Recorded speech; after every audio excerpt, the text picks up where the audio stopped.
Hello everyone, सभी छात्रों को, सभी साथियों को, सभी प्यारे भाइयों बहनों को मेरा नमस्कार।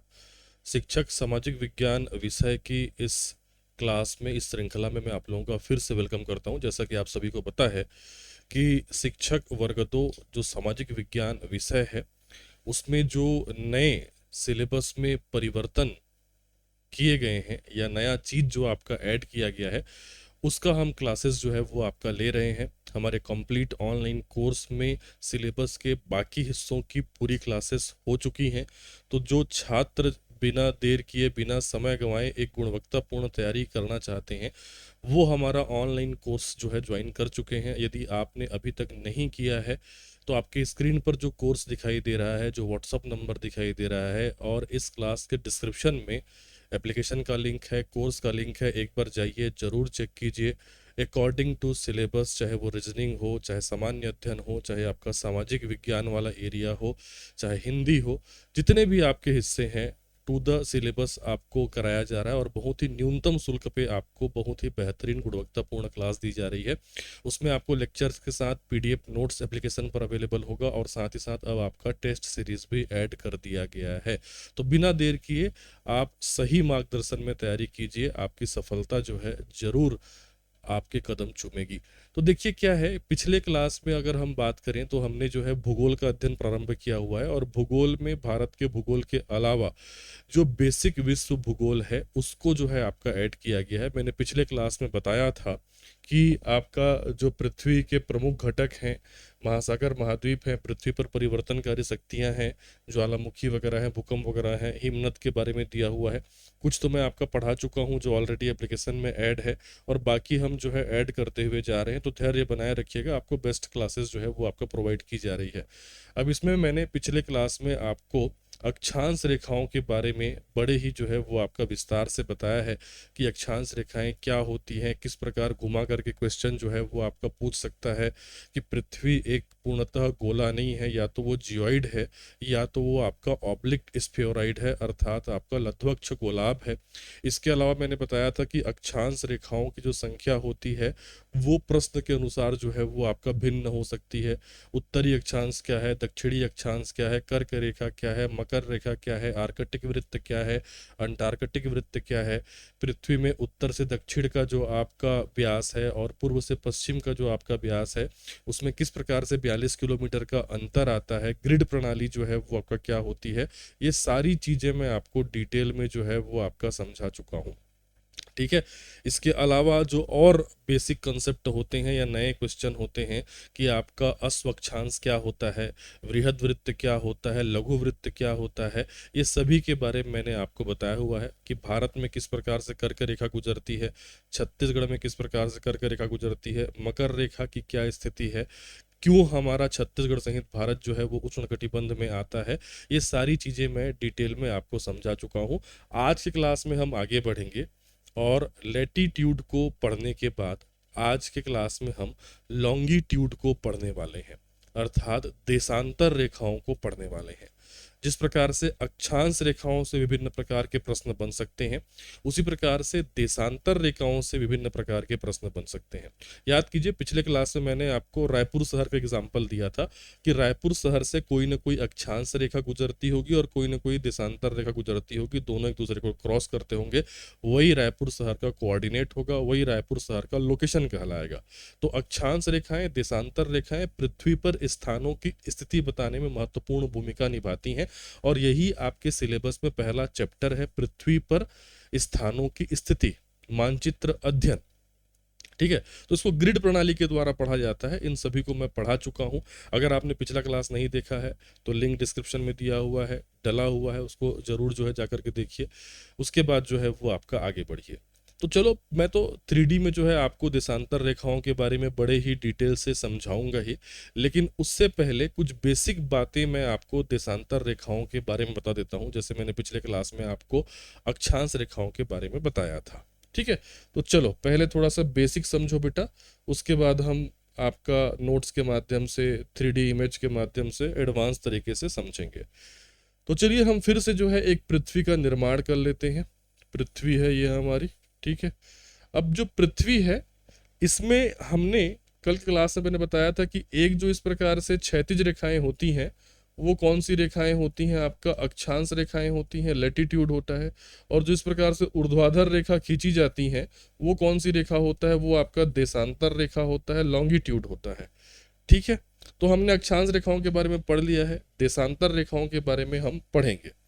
तो जनरली क्या होता है कि जब भी हम देशांतर रेखाओं का निर्माण करते हैं तो जैसे एक अक्षांश रेखा हमने पृथ्वी के बीचों बीच से ऐसा खींचा था ना, उसको हमने क्या दिया था नाम, 0 अंश अक्षांश रेखा, 0 डिग्री अक्षांश रेखा या भूमध्य रेखा।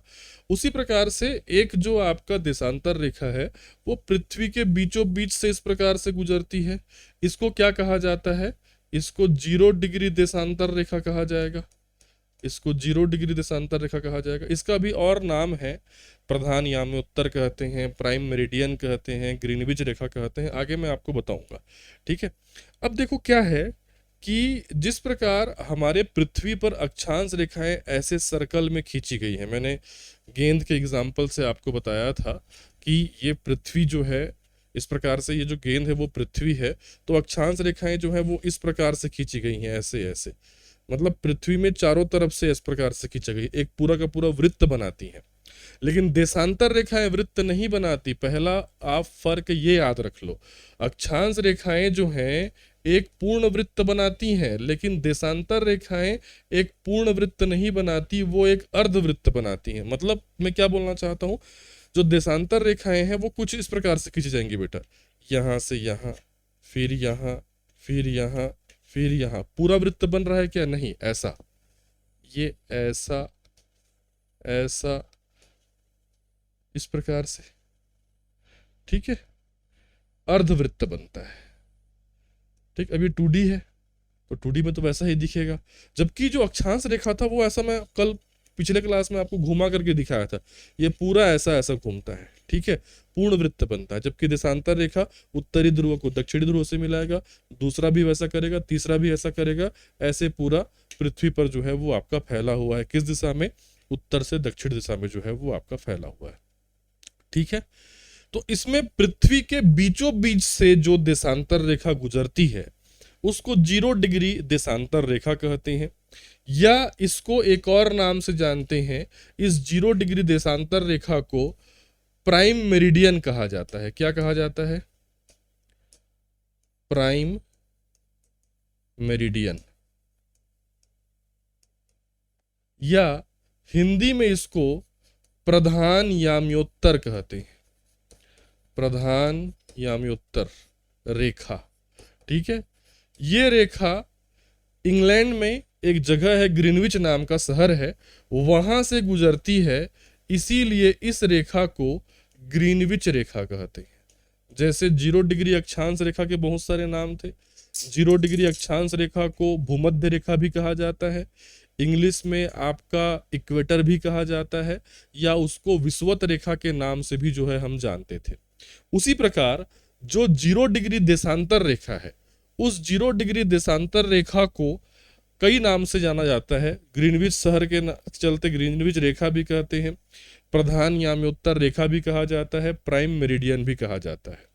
जिस प्रकार से जो भूमध्य रेखा थी, जो पृथ्वी के बीचों बीच से ऐसे गुजरती थी, वो पृथ्वी को 2 बराबर भागों में बांटती थी, उत्तरी गोलार्ध में और दक्षिणी गोलार्ध में। उसी प्रकार से ये जो 0 डिग्री देशांतर रेखा है पृथ्वी को पूर्वी गोलार्ध और पश्चिमी गोलार्ध में बांटती है। ठीक है, 0 डिग्री देशांतर रेखा के पूर्व की ओर इस तरफ जितने भी आपके देशांतर रेखा होंगी उनको पूर्वी देशांतर कहा जाएगा, और ई से रिप्रेजेंट करते हैं। ठीक है, उसी प्रकार 0 डिग्री देशांतर के पश्चिम की ओर जितनी भी देशांतर रेखा होंगी उनको क्या कहा जाएगा, पश्चिमी देशांतर रेखा कहा जाएगा। इतना क्लियर हो गया, बेसिक कंसेप्ट है। ठीक है, मेन चीज मैंने क्या बताया कि ये अर्धवृत्त होती हैं, पूर्ण वृत्त जो है वो आपका नहीं होती। ठीक है, अब चूंकि पृथ्वी इस प्रकार से जो है वो पूरी तरीके से गोल है, तो 1 degree, 2 degree, 3 degree, 4 degree, 5 degree करते हुए टोटल 1 और 180 देशांतर रेखा होती है। उसी प्रकार दूसरी ओर भी 180 देशांतर रेखाएं होती हैं, और दोनों को मिला दें तो देशांतर रेखाओं की कुल संख्या कितना हो जाता है? 360। जाहिर सी बात है कि पृथ्वी को आप एक पूरा रोटेट कराओगे तो कितने डिग्री घूमेगा? 360 डिग्री घूमेगा। इसीलिए देशांतर रेखाओं की टोटल संख्या कितनी हो जाती है? 360 हो जाती है। बीच में आता है 0 डिग्री देशांतर रेखा, तो 180 पूर्वी देशांतर हो जाएगा और 180 क्या हो जाएगा? पश्चिमी देशांतर हो जाएगा। तो टोटल हो जाएगा 360 देशांतर रेखा। अगर आपसे पूछेगा कि देशांतर रेखाओं की कुल संख्या कितनी है, तो आप क्या उत्तर लेंगे? 360। जैसे मैंने पिछले क्लास में बताया था कि अक्षांश रेखाओं की कुल संख्या कितनी है, तो हमने उत्तर लिया था 180। 90 नीचे है, 90 जो है वो आपका ऊपर है। फिर उसमें और भी जो है कंफ्यूजन क्रिएट होता है। उसमें मैंने आपको बताया कि यदि हम 0 डिग्री अक्षांश रेखा को गिने, भले वो 0 डिग्री है लेकिन एक रेखा तो है, तो अब अक्षांश रेखाओं की संख्या 181 हो जाती है। और मैंने बताया था कि जो ध्रुव होते हैं वो तो बिंदु है, वो कोई रेखा नहीं है। तो दो ठो हम माइनस कर देंगे, उत्तरी ध्रुव और दक्षिणी ध्रुव को, तब अक्षांश रेखाओं की संख्या 179 हो जाती है। तो 3 अलग अलग उत्तर जो है वो आपके बनते हैं। लेकिन देशांतर रेखाओं के साथ ये खिलवाड़ नहीं है। देशांतर रेखाओं की संख्या कितनी है बोला जाएगा, तो बोला जाएगा 360। हालांकि इसमें भी एक विरोधाभास है। क्या है कि जो 180 डिग्री पूर्वी देशांतर रेखा है बेटा, और जो 180 डिग्री पश्चिमी देशांतर रेखा है, मतलब मैं नंबर की बात नहीं कर रहा हूं। अगर आप 1 2 3 4 5 करते हुए 180 नंबर के पूर्वी देशांतर रेखा पर जाओगे, और इधर भी 1 2 3 4 5 करते हुए 180 नंबर के पश्चिमी देशांतर रेखा की ओर जाओगे, तो दोनों एक दूसरे पर ओवरलैप हो जाते हैं।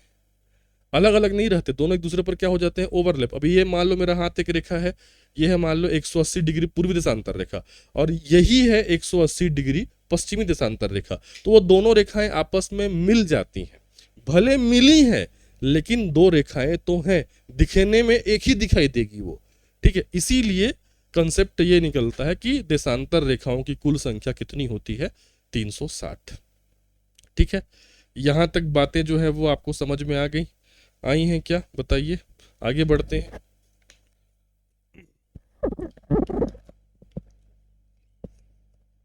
अब देखो क्या है कि जो देशांतर रेखाएं होती हैं उनकी एक विशेषता ये है कि ये पृथ्वी पर ऊपर से नीचे, उत्तरी ध्रुव से दक्षिणी ध्रुव वाली दिशा में जो है वो आपका खींची गई है। मतलब ऊपर से किधर आ रही हैं?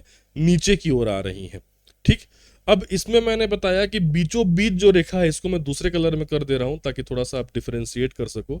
इसको चलो मैंने क्या कर दिया आपका ग्रीन कलर में। ये रेखा कौन सी रेखा है? ये है 0 डिग्री जो है वो आपका देशांतर रेखा। ठीक है, तो यहां पे याद रखेंगे इंग्लैंड का कौन सा शहर? आपका ग्रीनविच, जिसके चलते ये नाम जो है उसको पड़ा हुआ है। अब देशांतर रेखाओं का मुख्य उपयोग क्या है? देशांतर रेखाओं का मुख्य उपयोग किया जाता है समय की गणना के लिए। ये वर्ड दिमाग में बिठाना। अब समय की गणना जो है मैं अगले क्लास में डिटेल में बताऊंगा, क्योंकि समय की गणना से कई प्रकार के क्वेश्चन बन सकता है। थोड़ा सा मैथमेटिकल है वो, ज्यादा नहीं है, समझाऊंगा तो आप समझ जाओगे। ठीक, अब मैं थोड़ा सा अंतर बता रहा हूं कि ये देशांतर रेखाएं हमारे अक्षांश रेखाओं से किस प्रकार जो है वो आपका भिन्न है। मैंने जब अक्षांश रेखाओं को आपका पढ़ाया था, उस समय अक्षांश रेखाओं के लिए एक शब्द यूज किया था। अक्षांश रेखाओं के लिए मैंने क्या शब्द यूज किया था कि अक्षांश रेखाएं एक दूसरे के समानांतर या समांतर रेखाएं होती हैं। ऐसे होती है ना, इस प्रकार से एक दूसरे के पैरेलल हैं। लेकिन देशांतर रेखाएं एक दूसरे के समानांतर नहीं होती। याद रखना, देशांतर रेखाएं जो कि वर्टिकल हैं, ये एक दूसरे के समानांतर नहीं होती हैं। ये उत्तरी ध्रुव से चालू होती हैं और दक्षिणी ध्रुव पर जाती हैं। ये वृत्ताकार नहीं होती हैं। ये क्या होती हैं? ये अर्धवृत्त होती हैं। समानांतर नहीं होती, अर्धवृत्त होती हैं। ध्रुवों पर ये जाकर के जो है मिलती हैं। ठीक है, अब स्पष्ट रूप से देख सकते हो कि ध्रुवों पर इनकी दूरी क्या होती जाती है? कम। बीच में इनकी दूरी जो है वो सबसे ज्यादा, जो भूमध्य रेखा होगा यहाँ पे इनकी दूरी, इनके बीच की दूरी, मतलब दो देशांतर रेखाओं के बीच की दूरी भूमध्य रेखा पर सबसे ज्यादा होती है, और ध्रुवों पर दूरी सबसे क्या होती है, आपका कम होती है। इतना तो देख के समझ में आता है, देशांतर रेखाओं की संरचना को देख के ही समझ में आ जाता है इतना। ठीक है, उसके बाद मैंने जो कॉन्सेप्ट आपको बताया उसको याद रखेंगे कि टोटल जो है 360 जो है देशांतर रेखाएं हैं। 180 पूर्व की ओर पूर्वी देशांतर, 180 पश्चिम की ओर पश्चिमी देशांतर, और जो 180 नंबर का पूर्वी देशांतर है और पश्चिमी देशांतर है, चूंकि एक दूसरे में ओवरलैप हो जाता है इसीलिए वो कोई अलग अलग रेखा नहीं है, वो एक ही रेखा है। यहाँ तक कंसेप्ट समझ में आया। अब अगला कंसेप्ट जो है मैं आपको समझाता हूँ, वो ये है कि दो देशांतर रेखाओं की बीच की दूरी कितनी होती है। याद करो, पिछले क्लास में मैंने तो बताया था कि दो अक्षांश रेखाओं के बीच की दूरी लगभग 111 किलोमीटर होती है। कहीं पर कम है, कहीं पर ज्यादा है, लेकिन लगभग क्या मानते हैं, 111। उसी प्रकार से दो देशांतर रेखाओं के बीच की दूरी 111.32 किलोमीटर याद रखना है। कितना याद रखना है, 111.32 किलोमीटर। ठीक है, अब इसमें क्या है, ये जो दूरी है ये औसत दूरी बताया गया है। यहाँ भूमध्य रेखा पर इनके बीच में तो गैप जो है वो क्या रहता है, देखो जाता है। ठीक है, लेकिन धीरे धीरे नीचे आते जाते हैं, यहाँ पे गैप क्या होते जाता है, ध्रुवों की ओर कम होता जाता है, और एकदम ध्रुव में पहुंचोगे तो इनके बीच तो दूरी शून्य हो जाती है, होएगी, क्योंकि वहां पे तो जाके मिल रही है ना। इसीलिए अगर हम ध्रुवों की बात करें तो ध्रुवों पर दो देशांतर रेखाओं के बीच की दूरी क्या होती है, शून्य, क्योंकि वो मिल जाती हैं। ठीक है, तो इस चीज को आप याद रखना कि देशांतर रेखाओं के बीच की दूरी सबसे ज्यादा कहां पर होती है, भूमध्य रेखा पर दूरी सबसे ज्यादा होगी, जबकि ध्रुवों पर दूरी क्या होगी, सबसे कम होगी। ये कंसेप्ट समझ में आया। दो देशांतर रेखाओं के बीच की दूरी कितना होता है, 111.32 किलोमीटर। ये भूमध्य रेखा पर इनके बीच की दूरी ज्यादा होती है, जबकि ध्रुवों की ओर जाने पर दूरी कम होती जाती है, और एकदम ध्रुव पर जब पहुंच जाते हैं तो उनके बीच की दूरी क्या रहती है, नगण्य, क्योंकि आपस में वो मिल जाते हैं वहां पे, यहाँ पे जाकर के मिल रहे हैं ना इस प्रकार से, तो वहां पे उनके बीच की दूरी क्या हो जाएगी, आपका शून्य हो जाएगी। क्लियर है। ठीक, अब देखो क्या है कि मैंने एक कंसेप्ट पिछले क्लास में बताया था अक्षांश रेखाओं को पढ़ाने के दौरान कि ग्रेट सर्कल क्या होता है और स्मॉल सर्कल क्या होता है, वृहद वृत्त क्या होता है और लघु वृत्त क्या होता है। इसीलिए मैंने कहा कि पिछला क्लास जरूर देखना, अगर डायरेक्ट कोई यहाँ पे कूदे हो तो वापस जाओ और देखो पहले क्लास को, तभी आपको समझ में आएगा। तो मैंने बताया था कि जो भूमध्य रेखा है वो ग्रेट सर्कल है, क्योंकि वो रेखा जो पृथ्वी को दो बराबर भागों में बांटती है उसी को ग्रेट सर्कल कहते हैं।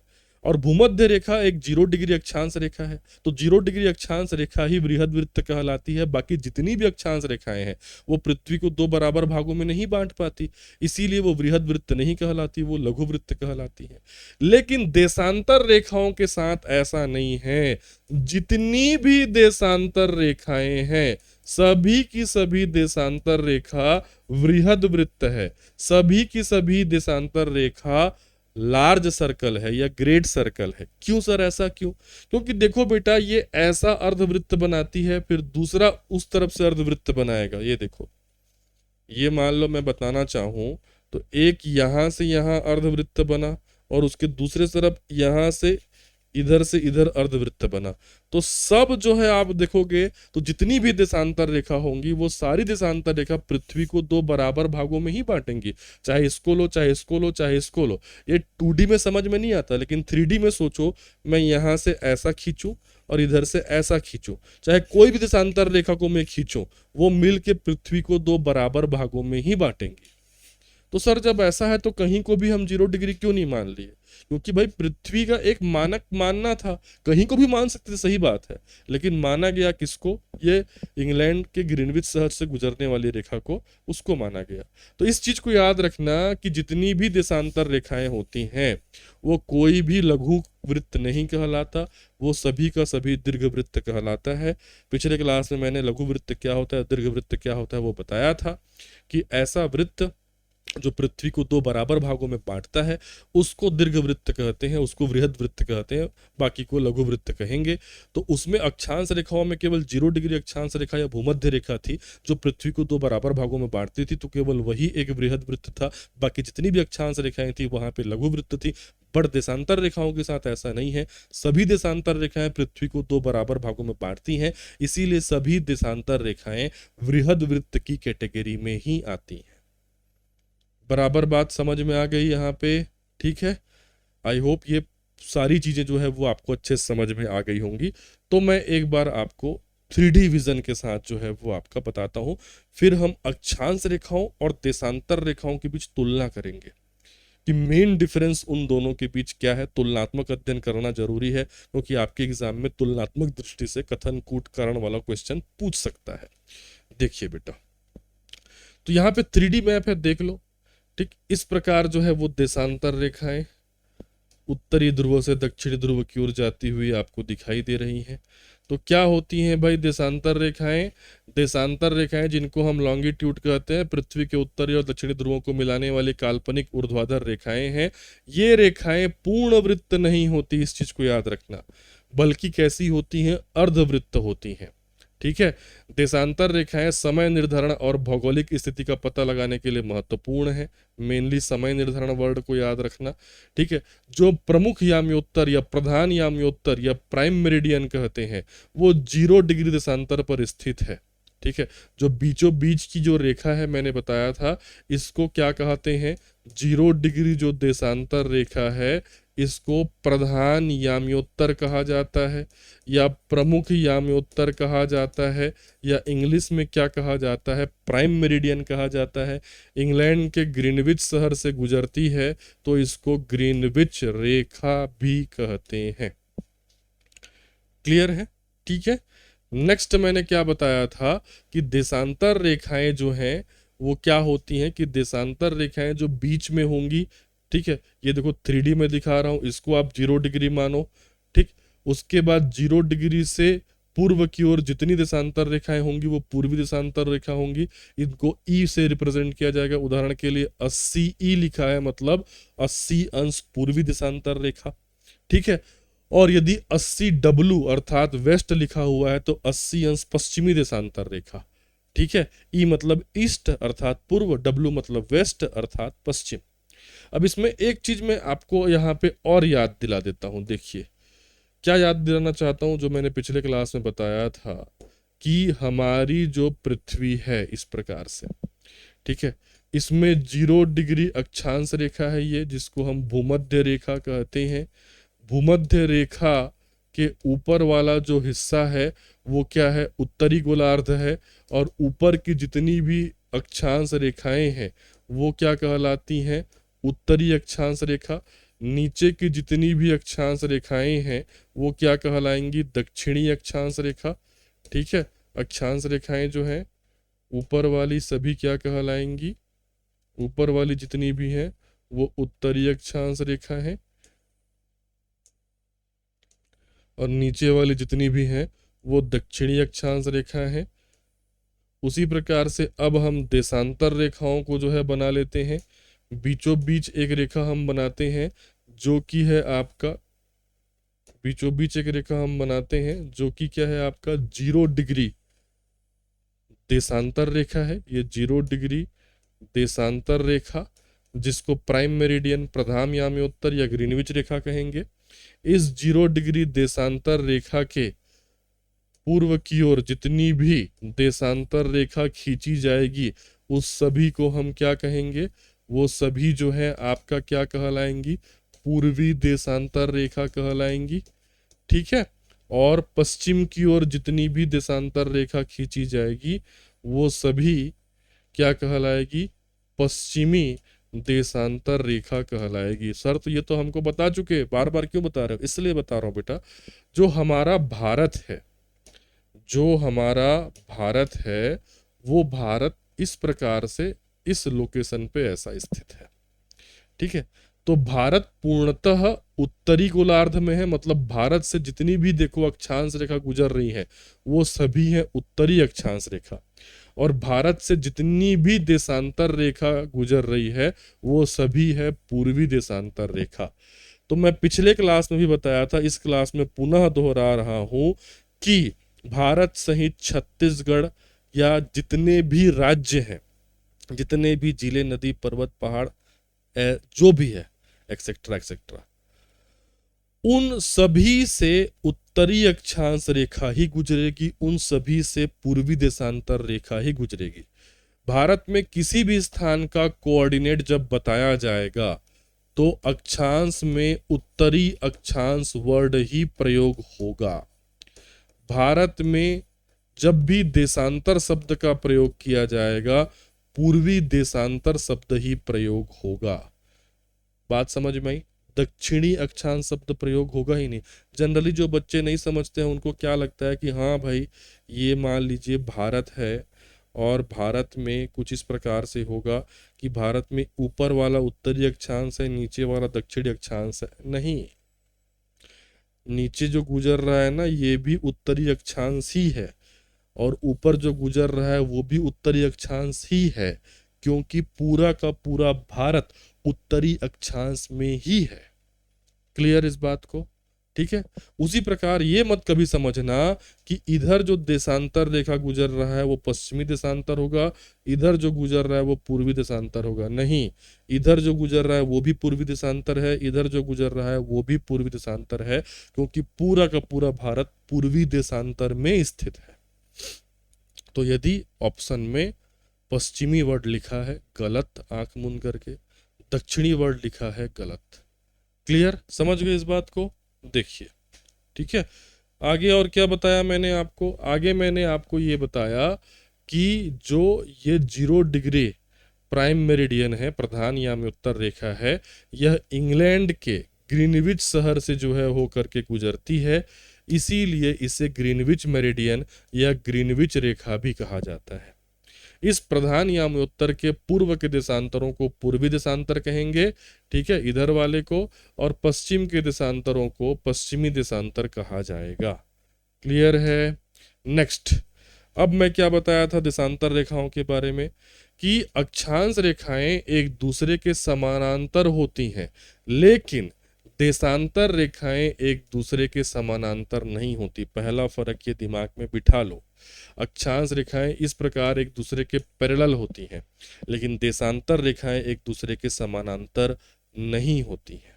ठीक है, क्योंकि भाई देखो जो अक्षांश रेखा होती है ना वो इस प्रकार से ऐसे ऐसे ऐसे ऐसे सर्कल में रहती है, ठीक है, जबकि जो देशांतर रेखा है वो इस प्रकार से रहेगा, तो वो समानांतर नहीं रहता। बीच में दूरी जो है वो आपका ज्यादा देखने को मिलेगा, ध्रुवों पर दूरी कम या फिर 0 देखने को मिलेगा, तो समानांतर कहाँ है फिर वो? ठीक है। देशांतर रेखाओं की और क्या विशेषता है जो मैंने आपको समझा दिया है अभी, कि ये उत्तरी ध्रुव से दक्षिणी ध्रुव तक जाती हैं। ठीक है, उत्तरी ध्रुव से दक्षिणी ध्रुव तक जाती हैं, अर्धवृत्ताकार होती हैं, पूर्ण वृत्त नहीं होती। याद रखिएगा, अक्षांश रेखाएं एक पूर्ण वृत्त बनाती हैं, जबकि देशांतर रेखाएं क्या होती हैं? अर्धवृत्ताकार होती हैं। दोनों ध्रुवों पर एक दूसरे से क्या होती हैं? मिलती हैं, भूमध्य रेखा को काटती हैं। काटेंगे ही भाई, ये बीच में क्या है? भूमध्य रेखा है ना, इस प्रकार से ये वाला, इसको तो काट के ही गुजरेंगी। ध्रुवों की और इनके बीच की दूरी क्या होती जाती है? कम। बीच में सबसे ज्यादा होगा, ठीक है, और ध्रुवों पे क्या होगा? सबसे कम होगा। यही कारण है कि देशांतरों का उपयोग समय की गणना के लिए किया जाता है। समय गणना बताऊंगा मैं आगे कैसे होता है। नेक्स्ट, पृथ्वी पर पूरा वृत्त 360 डिग्री का होता है, इसीलिए देशांतरों का कुल कोणीय विस्तार 360 डिग्री होगा। अर्थात देशांतर रेखाओं की कुल संख्या कितनी होंगी? 360। 180 पूर्वी देशांतर में और 180 पश्चिमी देशांतर में। और जो महत्वपूर्ण बात मैंने बताया, यहाँ पे देखो लिखा हुआ है कि 180 अंश जो पूर्वी देशांतर है और 180 अंश जो पश्चिमी देशांतर है वास्तव में एक ही देशांतर रेखा को दर्शाते हैं। ये दो अलग अलग रेखाएं, इनको नहीं समझना चाहिए, लेकिन अगर संख्या पूछेगा तो 360 ही लेना है। क्लियर है? इस बात को मैं समझा चुका आपको। देशांतर रेखाएं जो हैं उनकी दूरी भूमध्य रेखा पर सबसे ज्यादा होगी और ध्रुवों पर सबसे कम होगी। इनकी औसत दूरी कही जाती है 111.32 किलोमीटर। जैसे जैसे ध्रुव की ओर जाएंगे देशांतर रेखा एक दूसरे के करीब आती जाती है और ध्रुवों पर सभी देशांतर रेखाएं एक ही बिंदु पर जाकर के मिल जाती हैं। इसीलिए ध्रुव पर देशांतरों के बीच की दूरी 0 किलोमीटर हो जाती है। क्लियर है? याद रखेंगे, इक्वेटर अर्थात भूमध्य रेखा पर दूरी सबसे अधिक होगी और पोल्स पर अर्थात ध्रुवों पर दूरी सबसे क्या होगी? कम होगी, मतलब शून्य होगी। ठीक है।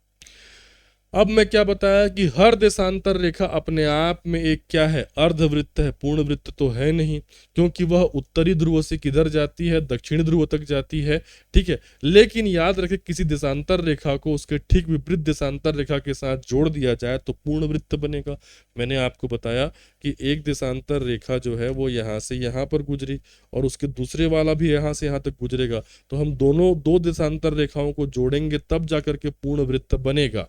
ठीक है, और पूर्ण वृत्त बनने के बाद हर देशांतर रेखा पृथ्वी को दो बराबर भागों में बांटती है। इसीलिए प्रत्येक देशांतर रेखा अपने विपरीत देशांतर के साथ मिलकर के एक ग्रेट सर्कल बनाती है, एक वृहद वृत्त बनाती है। ठीक है, याद रखना कभी भी एक देशांतर रेखा, कभी भी एक सिंगल देशांतर रेखा ग्रेट सर्कल नहीं बना सकती, बृहद वृत्त नहीं बना सकती, क्योंकि वो है ही अर्धवृत्त।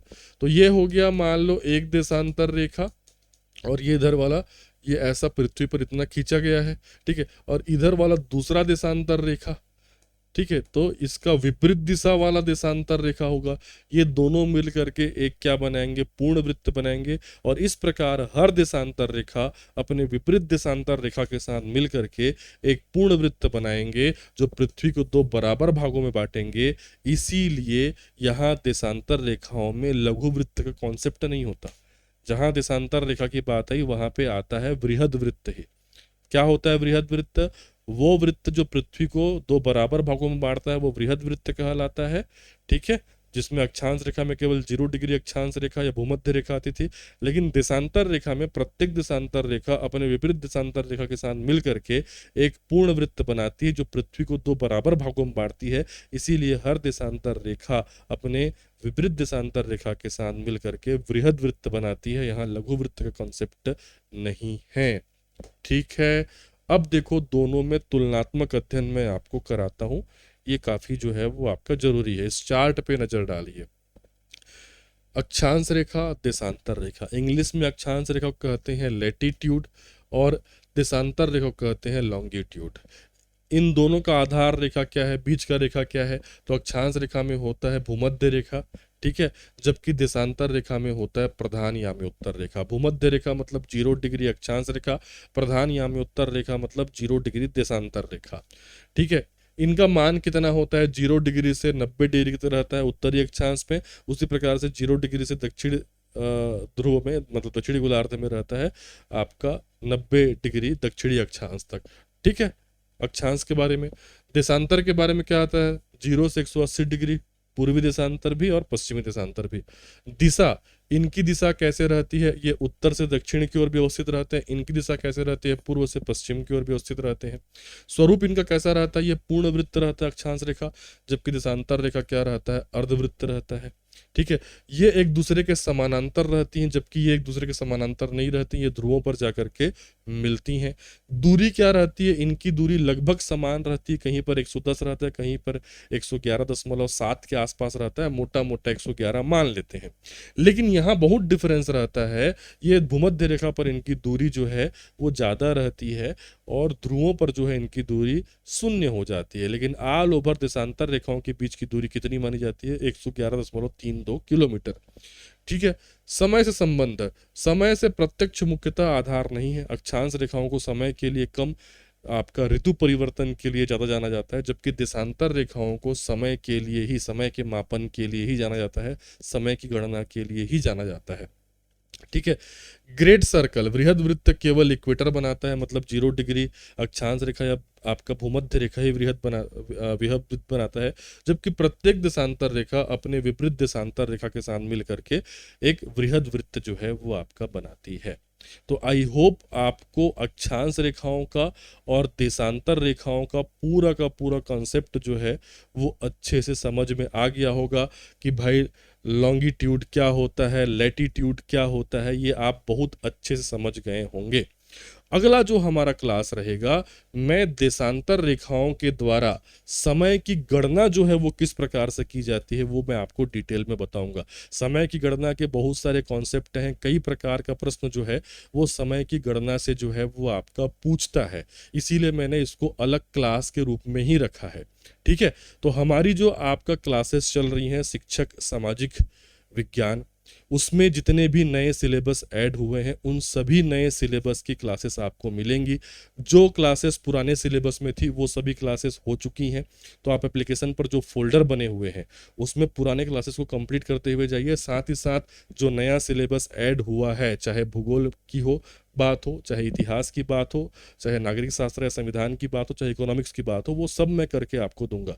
एक ही दिन में तो नहीं पकड़ा सकता ना, कई छात्रों का मैसेज आता है, मुझे बताया जाता है, मिलेगा आपको, डोंट वरी। ठीक है, और अच्छे से मिलेगा। ठीक है।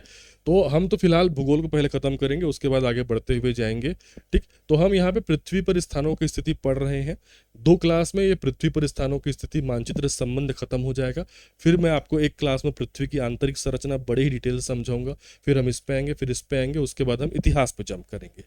ठीक है। तो जो छात्र आपका हमारे मार्गदर्शन में, एकेडमी के मार्गदर्शन में तैयारी करना चाहते हैं, तो वो शिक्षक सामाजिक अध्ययन का कंप्लीट ऑनलाइन कोर्स जो है ज्वाइन कर सकते हैं, जहाँ पे नए सिलेबस के आधार पर आपको क्लासेस मिल रही हैं।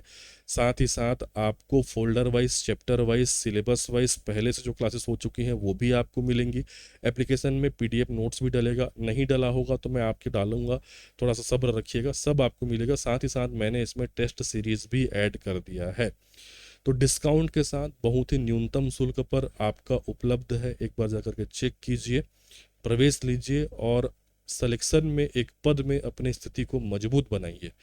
मिलूंगा मैं आपको अगले लेक्चर में, तब तक के लिए मुझे इजाज़त दीजिएगा। धन्यवाद। Thank you.